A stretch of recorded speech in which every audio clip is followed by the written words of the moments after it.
Assalamualaikum and a very good morning, everyone. I'm Nazlin, a clinical psychologist with Hospital Sultan Zahira, Kuala Terengganu.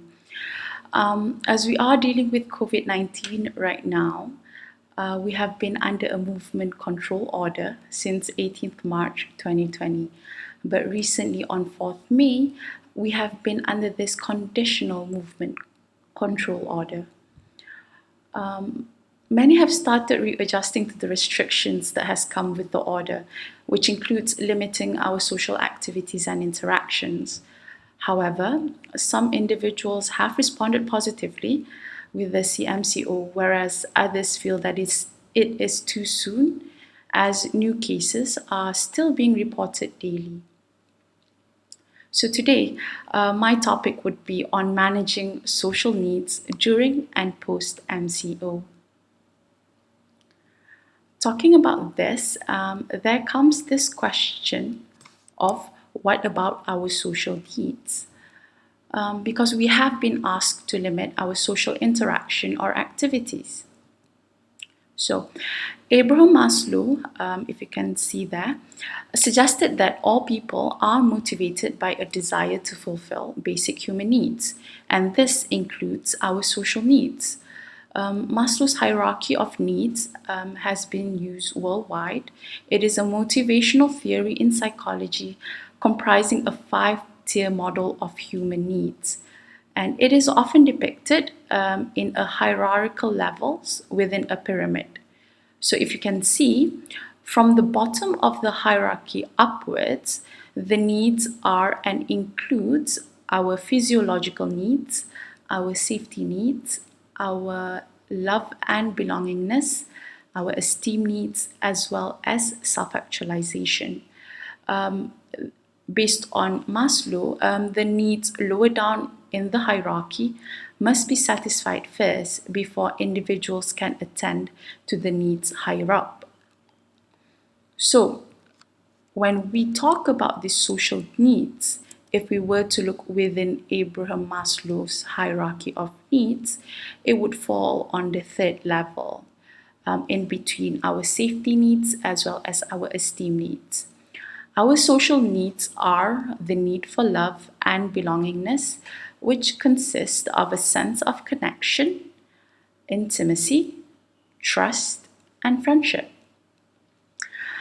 As we all know, we humans are social creatures. We live in communities, we interact socially. Hence, our social needs are just as important as our biological need for food. And when these social needs are fulfilled, we feel a sense of well being, a sense of belongingness to the community. However, when these needs are not met, and in the long run, it can cause suffering and despair, and we may find ourselves at risk of a form of extreme emotional pain. Fear and anxiety about COVID can be overwhelming, and it can cause a variety of intense emotions in an individual.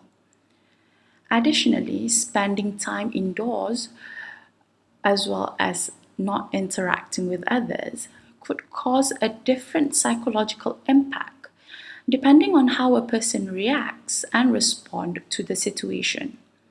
So, just in case, let's just be aware of symptoms such as excessive worrying, restlessness, difficulty concentrating, tensed muscle, having trouble sleeping. If you notice that any of these signs seems true to you or for you, please do not ignore them and quickly seek professional help. Some individuals may have cherished MCO as it gave them the opportunity to stay at home and or be with their loved ones, catching up on their hobbies such as reading books as well as cooking or baking, basically testing out new recipes. However, as the MCO has been enforced for the past 2 months, eventually spending time indoors may also have caused individuals to feel lost, lonely, and isolated, as there is a change in their normal daily routine. We are no longer allowed to engage in recreational activities, so there's no more jogging or cycling. We aren't allowed to catch up with our friends outside or even dining out. There comes the bigger question, so what can we do to manage these social needs?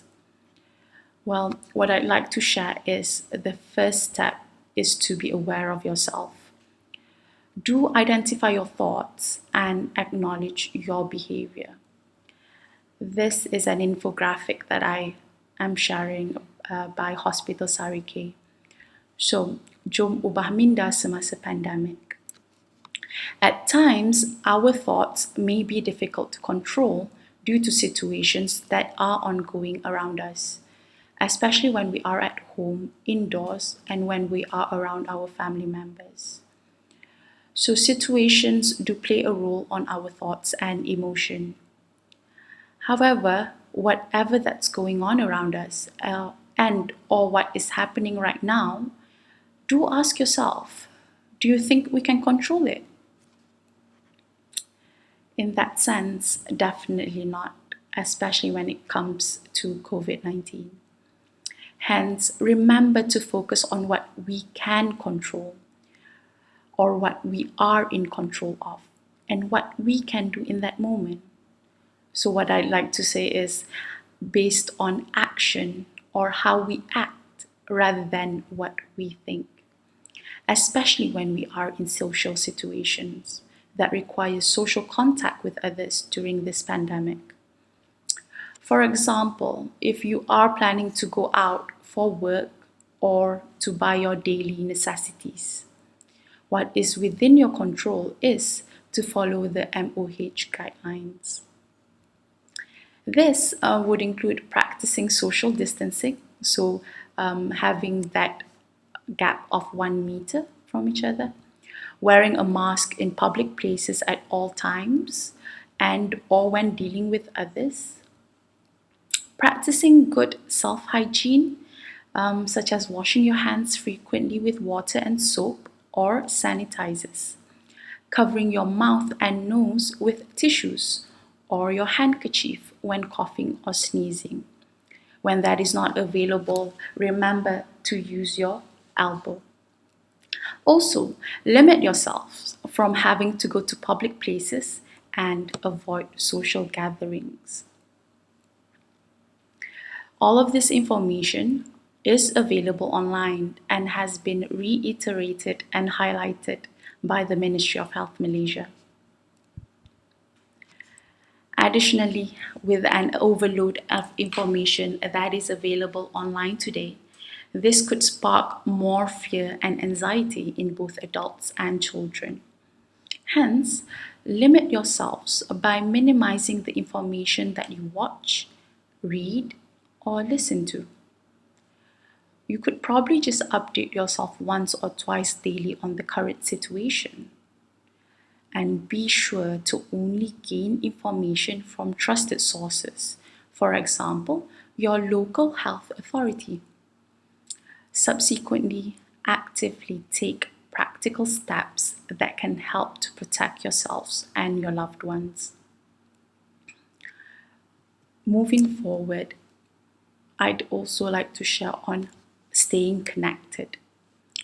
Modern conveniences have allowed us to live more independently than ever, as staying connected has never been easier.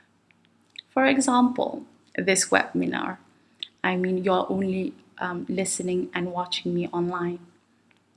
And with our phones, tablets, laptops, and the availability of the internet within urban and rural areas, staying connected has never been easier, and this can be done during the MCO while practicing safe communication.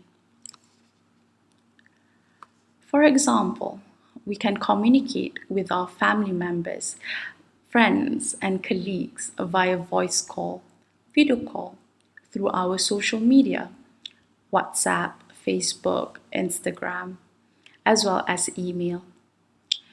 This would allow us to update our daily routines, uploading that new recipe you tried, trying out and sharing new recipes, using available platforms to take online classes. During such interactions, it would be great if you could engage in deep and meaningful conversations and discussions, as this would enhance your bond through this isolated period. Because we all know that during the MCO, in certain states, we aren't allowed to travel inter-district or interstate. So this has separated family members who lives far away within the states or outside of such states. So if we can fully utilize the online communication that is available, then we can also reinforce the family bonds. This would also give your children the opportunity to stay connected with their cousins and grandparents. You yourself can stay connected with your loved ones if you are staying by yourself, so that we don't feel as isolated or separated. Additionally, this would also help to prepare ourselves to meet others, since the federal government has decided to open certain key areas or sectors and has started allowing some workers to start working in the office or on site. And since Raya is around the corner, I'd just like to highlight on how we can stay connected. Because we are in the month of Ramadan or fasting month, and with Eid coming up, there's a lot of difference between how we would normally celebrate Eid as what we would be able to celebrate it now. Because guidelines states that we should avoid public places or social gathering. Normally, or last year or previous years, housewarming is norm, where we would invite neighbors, we would share our Raya delicacies. Then we would also have Raya prayers, so that would be congregations at mosque. So it would be kind of surprised this year, because these are all not advisable to be done. So perhaps just in the Raya spirit, we can still start to create or design greeting cards, Raya greeting cards, before posting them or sending them online through emails. We could also show them through video calls. Though Raya is also often associated with asking forgiveness and visiting neighbors and relatives, it is still important for us to avoid social gatherings. Hence, do use the online communication that is available. So via Skype, WhatsApp video, Zoom, so on. But I think this is what really plays a role in Raya celebration, the Raya money. So not to forget, we do have online banking, so Raya money can still be sent to loved ones through that. It is important that we continue to connect with others, as being alone and isolated for long periods of time is not healthy in the long run.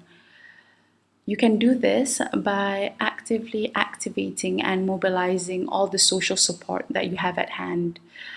Apart from actively reaching out to your family and friends in times of stress during this pandemic, as mentioned by our previous speaker, Madam Hazel Saw, the Ministry of Health, as well as the Ministry of Women, Family and Community Development, has openly activated hotline numbers, and these are efforts done by our governments to support us. Additionally, you may also contact non-governmental agencies such as Befrienders and Mercy. Please, you are always encouraged to find and talk to someone you trust, either a relative, a best friend, or your colleague, whenever you feel stressed or the need to vent out your emotions. At this point in time during this pandemic, the last thing we want to do is to face things by ourselves and carrying our emotional burdens on our own. Always remember that you are not alone, as we are all in this together. The third thing that I would like to highlight would be to establish routines that would help in preparing ourselves once the MCO is lifted. This would include adhering to the MOH guidelines that I have roughly elaborated based on previous slides when engaging in social activities. Since we are under the new CMCO, certain social activities have been allowed. We are allowed to engage in recreational activities again, such as jogging and cycling, minding the social distance. And I know some has cherished this opportunity given to be outdoors. Additionally, certain key areas, like I said, have been opened up. Workers have started returning to work, either working in offices or on site. Schools are planned to be open for SPM and STPM takers, although their exam would be earlier next year. Certain universities are also planning to open, and inter-district traveling within certain states have been allowed, thus allowing movement from one district to another.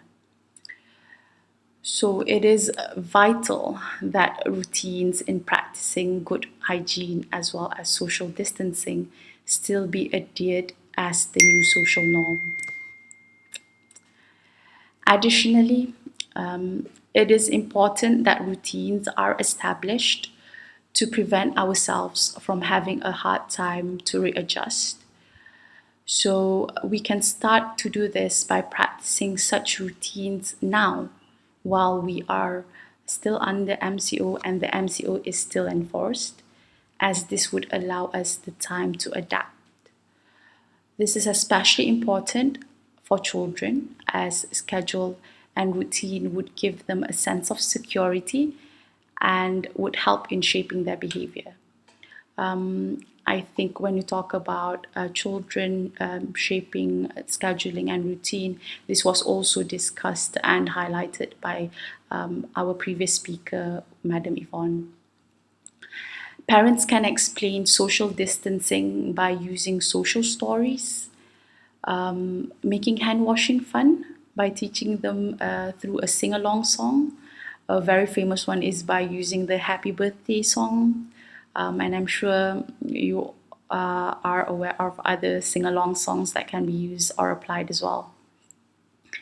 Because as parents or as adults, it is important that we show we show that we are a good role model, because children do imitate what they see. So as parents and adults, once we show them how to practice social distancing, practice good hygiene, it would allow them to also practice good manners. And do remember to praise your children after each activities.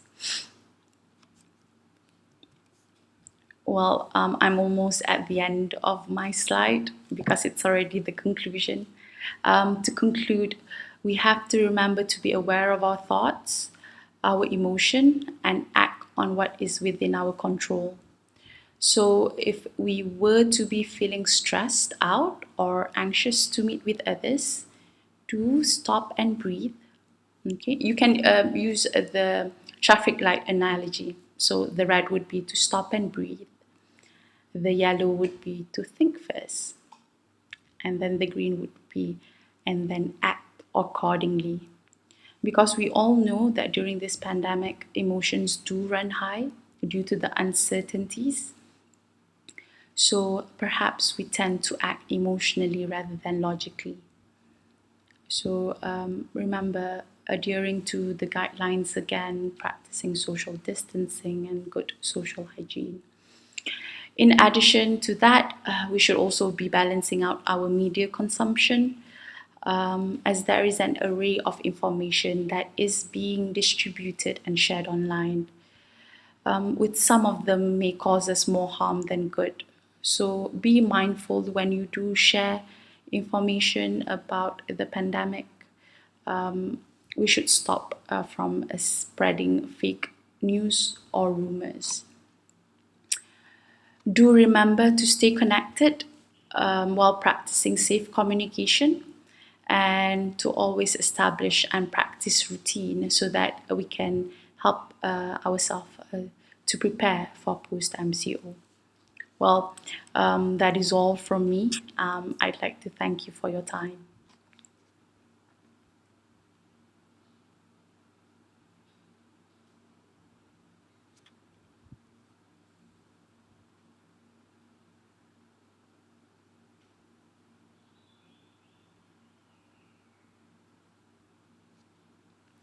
Um, there's a question by Rayana D. I am ambivalent about celebrating Raya with others.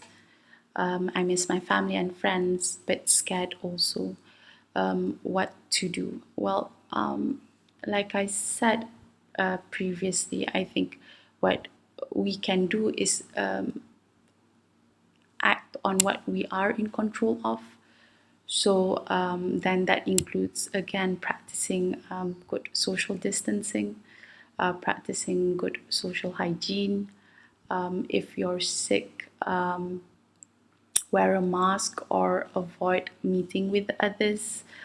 Again, this is troubling times, I would say. So I think always do remember to do what is within your control.